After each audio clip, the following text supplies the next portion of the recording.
pane chitiko chashamisa vanhu chavadrowa mathoughts avo vakadzokera muna August panoonekwa aiwa the government ichibvuma aiwa ichikwanisa kuluza mamillions kuti ibuilde masadc villas ichimaintaina maroads aiwa vachidyara mapalm trees akanga ari expensive.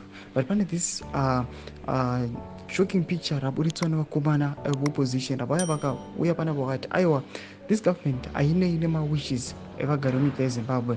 Sana pena mashoko ari muraitaurwa pana muri wasubscribe like or turn on the bell icon. Timira pa this picture muri kuona iri our really touching muri kuona a child who is fetching water from a river to drink.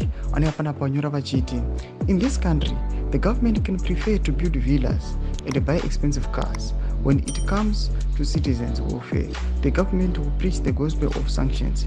If the citizens persist to complain, they will be threatened not to benefit from government hand-to-mouth programs or persecuted. Thomas Wanumda Panapa Istorachit Aiwa, Wakumana Ava, Kanajava, Nawe, address my problems, Evano, our Lupamunava Kupariza, all the mass sanctions which are you can really sanctioned our development later say, Apana Chatupansa Peter, no double sanctions. But when it comes to cling on to power, mkomana uyu anonzi adivai mupemi anoitara mashoko kuchiti aiwa vakomana ava they can prefer kuti vatovaka mavillas nekutenga ma-expensive vehicles vachizviitira ivo zvatiri kuona kuti aiwa ari achiexposa mashoko ezviri kuitika in this house nethis government achiuya achiadvocata for change achiti aiwa izvi tanoita nazvo tava kuda change munyika yedu nyika yeZimbabwe. Kundise mafungiro enyu muri kudii pamusoro pemashoko ake ari kuuya achijamuka achiexposa aiwa corruption yese inenge ichiitika aiwa nemafalse promises anoitwa the regime.